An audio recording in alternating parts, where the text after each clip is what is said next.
자, 오늘은 주님의 수세주일입니다. 주연절 기간에 예수님께서 세례 받으신 것을 기념하며 예배드립니다. 특별히 삼위일체 하나님이 한자리에 현현하셨다. 그래서 주연절입니다.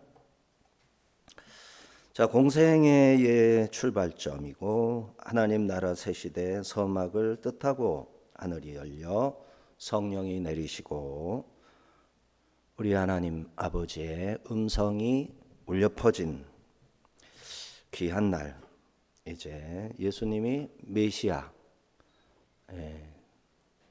대제사장이시고 왕이시고 그리고 선지자로서 이제 삼위일체 하나님의 보내신 바 메시아이심을 공식으로 인준하는 수세주일입니다. 자, 예수님은 이미 하나님의 아들이셨죠. 하늘에 계실 때도 하나님의 아들이시고 마리아의 태중에 있을 때도 하나님의 아들이셨죠. 세례 요한도 이것을 잘 알았습니다. 수천 년 이스라엘이 기다린 예수님이 하나님의 신실한 종들은 메시아이시다 다 알고 있었어요. 그래서 예수님이 나타나실 날만을 그렇게 애타게 기다렸던 겁니다. 예수님께서 온 세상의 왕으로 재관하시는 날이죠. 하나님의 말씀을 대언하기 위해 선지자로 기름 부음을 받는 날이기도 하고요. 하나님과 백성들 사이 중보자인 대제사장으로 세워지는 날, 이 모든 날이 수세주일에 세례 받으심으로 다 모여서 특별한 날로 백성들 앞에 서게 되신 것이죠. 그렇게 공식적으로 취임하시면 오직 참되신 왕만을 섬기게 됩니다. 그가 기름 부음을 받으시면 언제든 하나님의 말씀을 받아 그 말씀으로 살게 되는 겁니다. 그가 대제사장으로 취임하시면 누구든지 하나님께 나아가 사함을 입을 수 있고 죄로부터 자유를 누리며 하나님과 함께 거하게 되는 것입니다. 수세주일, 그런 날입니다. 자, 14, 15절은 예수님께서 세례를 받으시려고 요한에게 갔는데 요한이 거절하는 것을 주님께서 더 부탁하셔서 세례를 받으셨다 하는 내용입니다. 13, 14절을 같이 읽겠습니다. 이때 예수께서 갈릴리로부터 요단 강에 이르러 요한에게 세례를 받으려 하시니 요한이 말려 이르되 내가 당신에게서 세례를 받아야 할 터인데 당신이 내게로 오시나이까. 세례식 장소는 요단강입니다. 예수님은 저 위에 갈릴리 상당한 거리입니다. 거기에서 요단강 세례터로 오셨습니다. 요한은 정결한 요단 강물이 끊임없이 흐르고 있는 강 한가운데 있었어요. 예수님께서 도착하셨을 때 요한은 거기서 세례를 베풀고 있었고 예수님이 줄을 서셔서 다가오셨겠죠.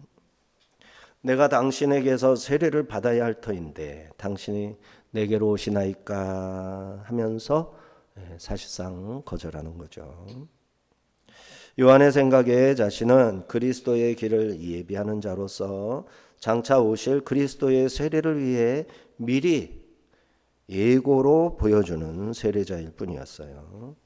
그래서 죄사함을 받게 하는 세례였어요.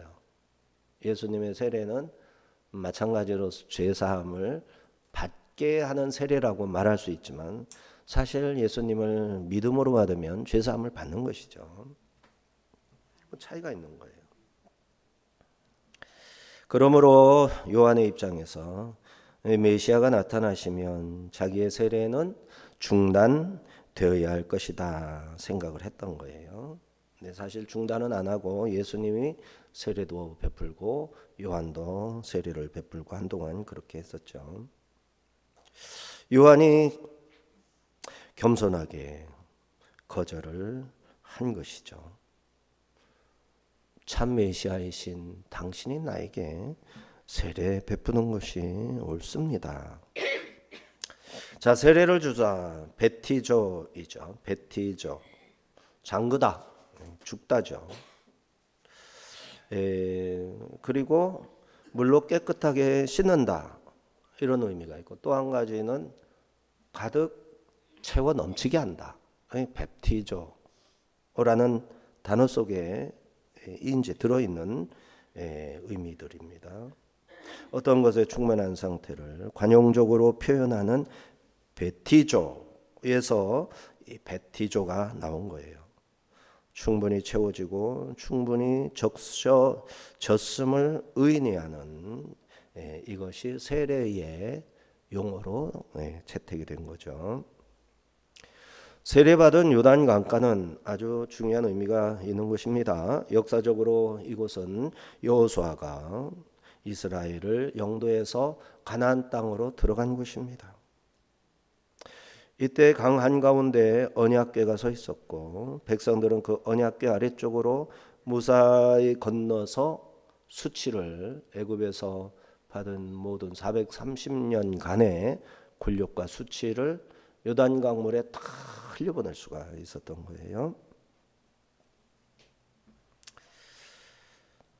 자, 예수님이 받으신 그 세례 의식에 참여함으로써 예수님께 속하고 예수님께 연합한 지체로 연합되었다. 이런 뜻이 그 속에 같이 있습니다. 또 엘리야가 승천할 때 하늘에서 불말과 불병거가 회리 바람처럼 내려앉았다가 엘리야를 태우고 하늘로 올라갔던 곳, 바로 건너편입니다만 이곳입니다. 그 건너편에서 세례를 주고 있는 거예요. 마찬가지로 세례로 그리스도께 연합한 자는 세상에서 생명을 넘어 영원한 나라 천국으로 입성하는 것이죠. 엘리야가 불말과 불병거로 이제 타고서 올라갔던 것처럼, 그죠? 세례를 받는 순간 우리의 영혼은 신적 차원, 하늘 차원으로 이렇게 입성한 자로서 살 수 있게 되는 겁니다. 이스라엘이 이전에 애굽에서 종으로 있었던 것처럼 그리스도인들도 이전에는 세상에서 거짓된 권세자들에게 고통을 당하고 복종하면서 노예로 살아갔던 겁니다. 그러나 이제 노예의 신분의 종지부를 찍고 그리스도의 통치 아래로 하나님의 자녀의 새로운 신분을 얻어서 세례를 통해서 그의 자녀가 되는 것이죠. 주께서 이곳에서 세례를 받으심으로 이 모든 사실을 드러내셨습니다. 아주 일부만 말한 거예요. 끝도 없이 이곳에서 많은 의미를 찾아낼 수가 있습니다. 세례를 받으신 이유였습니다. 더구나 여호수아의 이름은 예수님의 이름과 같은 이름입니다. 자음이 똑같아요. 그때그때 시대마다 모음을 조금 달리 붙여서 여호수아, 예수라고 할 뿐이지 헬라화된 여호수아가 예수라 할 수 있겠죠. 같은 이름입니다.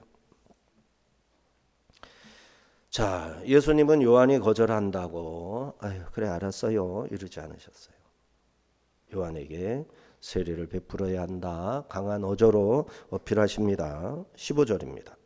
예수께서 대답하여 이르시되 이제 허락하라. 우리가 이와 같이 하여 모든 의를 이루는 것이 합당하니라 하시니 이에 요한이 허락하는지라. 이제 허락하라.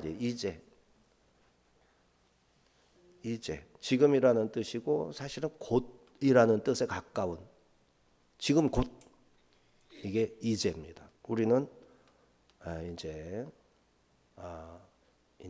하면서 뭔가 말이 조금 이렇게 얼버무려질 듯 하면서 뭔가 이제 분위기가 이제 달라질 것 같을 때 자 이제 괜히 갖다 붙이는 이제도 있고 여러 가지 뜻이 있죠. 여기 RT라고 그랬어요. 지금 즉시입니다.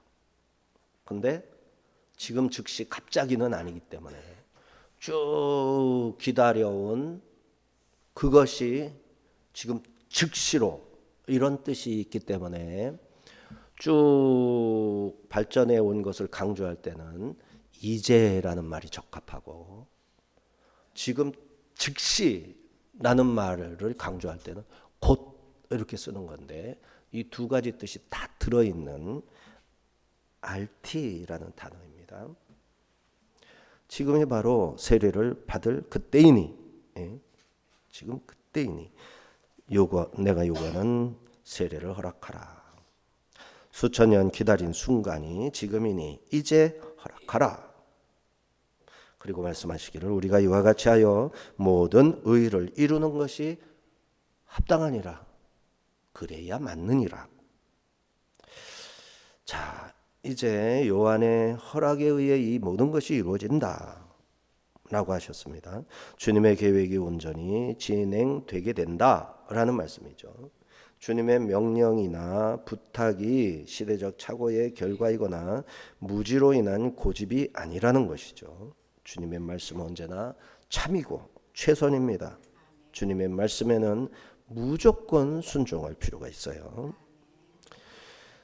자, 이 수세가 모든 일을 이루시기 위한 꼭 필요한 절차다라고 말씀하신 거죠. 세례는 그리스도와 연합해서 함께 죽고 함께 장사되는 의식이며 옛사람에 대한 사형이 집행되는 사망의 선언이며 홍수 심판과 새 인류 언약의 재현이고 내 중심에서 하나님 중심으로 정권 교체가 이루어지는 것을 의미하는 거예요.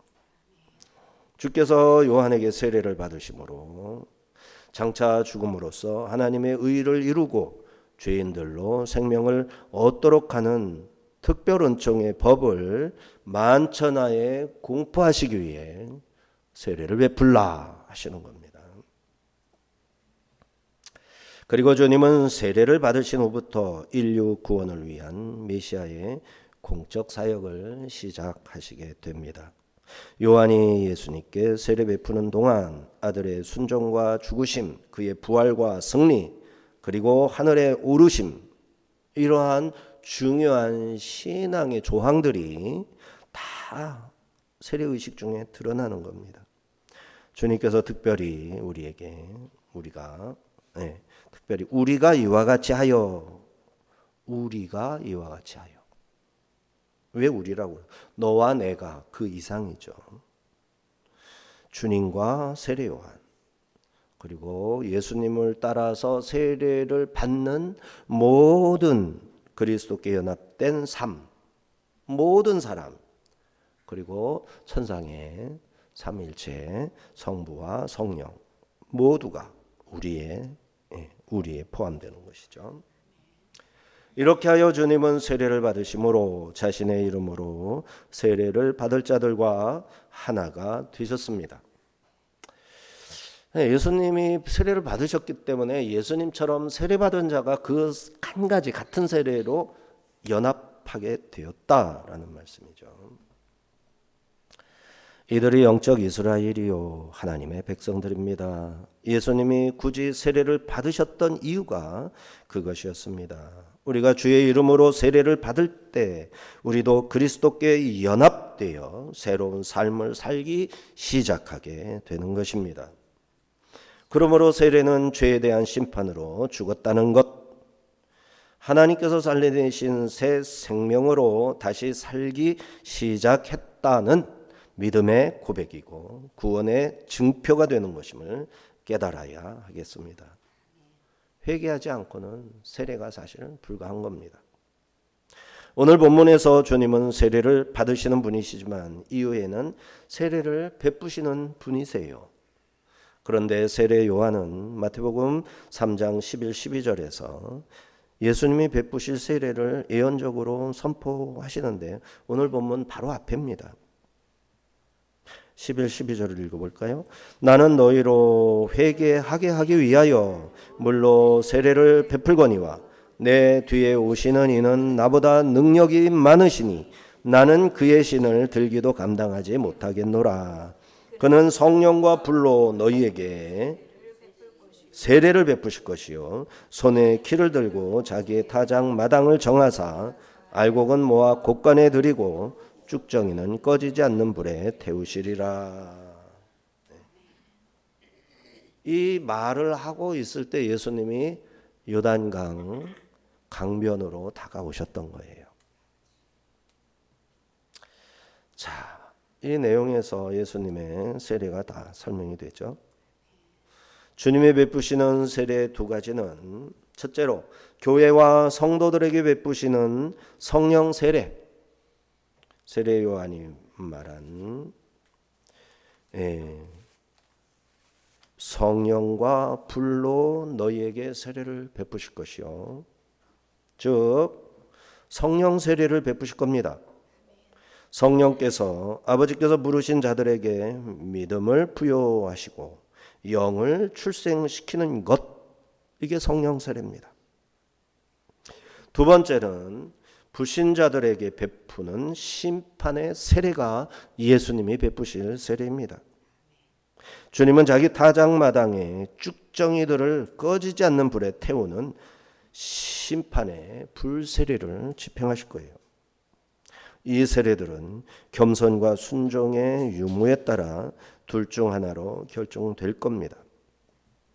하나님 앞에서 교만한 자는 철저히 배격되어 불세례, 곧 진노의 세례로 보내지고 겸손히 성령께 자신을 맡기는 자는 성령 세례를 받고 중생을 경험하게 될 겁니다.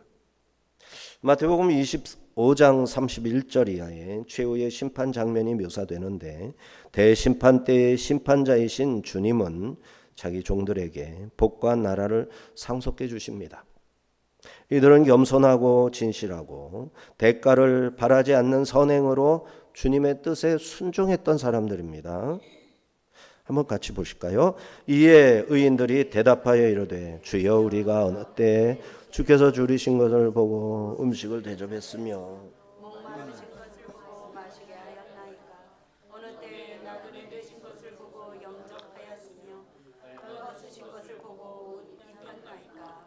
어느 때에 병드신 것이나 옥에 갇히신 것을 보고 가서 배웠나이까 하리니 임금이 대답하여 이르시되 내가 진실로 너희에게 이르노니 너희가 여기 내 형제 중에 지극히 작은 자 하나에게 한 것이 곧 내게 한 것이니라 하시고 그들은 영벌에 의인들은 영생에 들어가리라 하시니라. 아멘. 이 본문은 두 가지가 강조되는데요.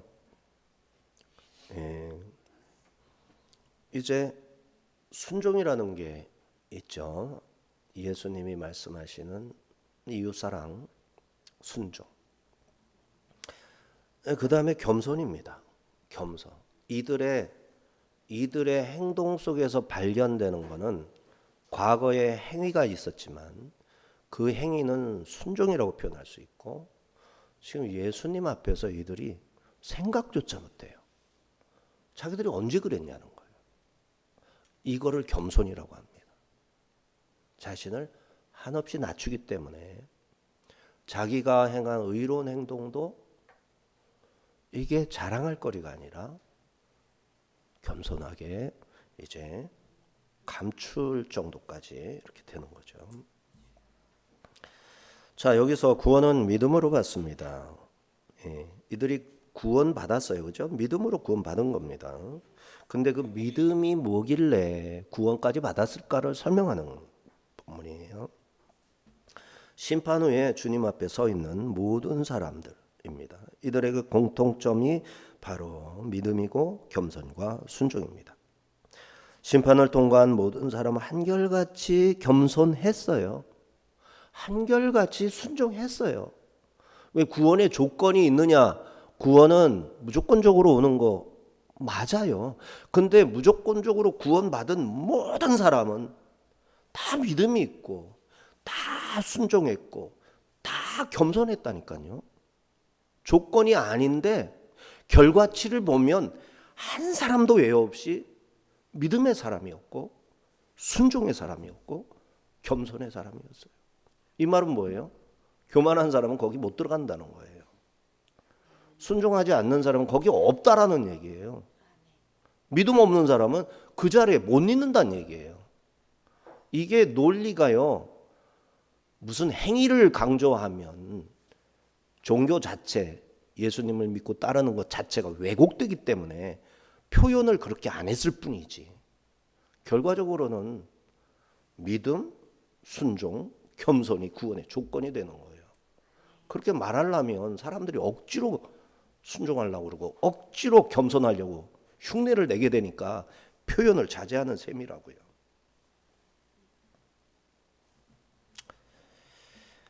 자, 어리석은 사람들은 주님의 뜻을 살피지 않고 제 마음대로 살아가면서 요행하게 후일에 구원을 얻게 되기를 바라지만 그런 구원은 존재하지 않았던 것이죠.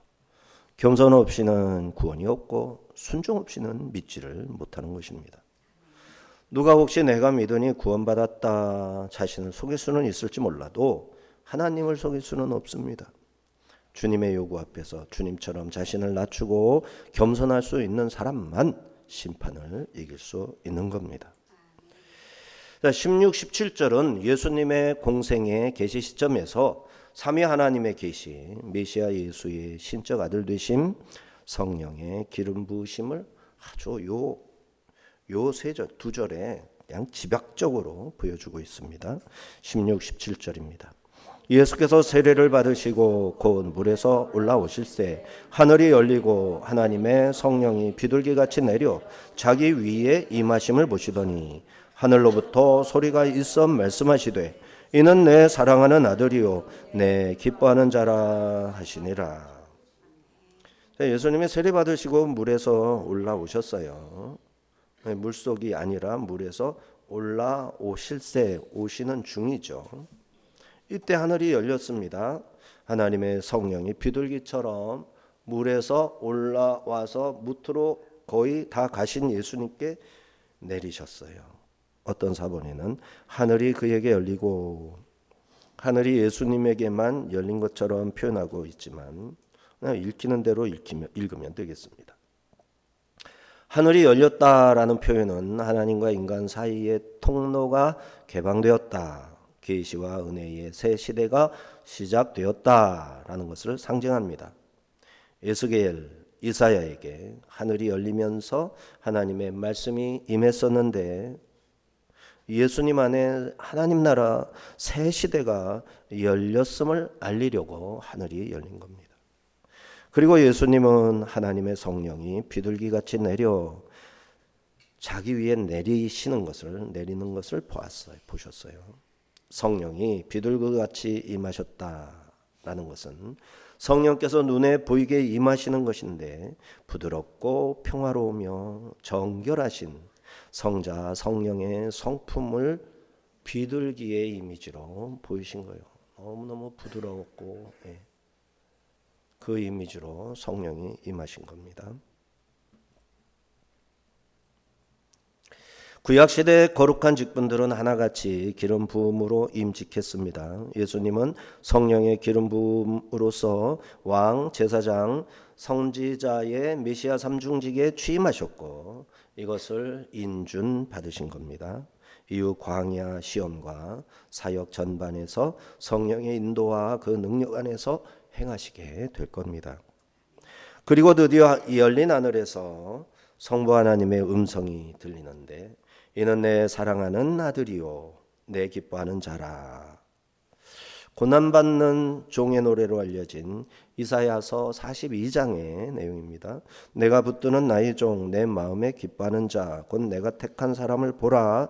내가 나의 영을 그에게 주었은즉 그가 이방에 정의를 베풀리라 라는 말로 이 순간을 이렇게 예고했던 거죠. 예수님이 새 시대를 여실 약속된 메시아임을 하늘 음성으로 천명하신 겁니다. 아들의 순종에 하늘아버지께서 화답하셔서 아들을 영화롭게 해주신 거죠. 이처럼 예수님께서 거룩한 신성이 가득한 아들의 자리를 차지하게 된 것은 압도적인 권력을 행사하려고 아니고 널리 명성을 퍼뜨리려고 아들의 자리로 앉으신 것은 아니죠.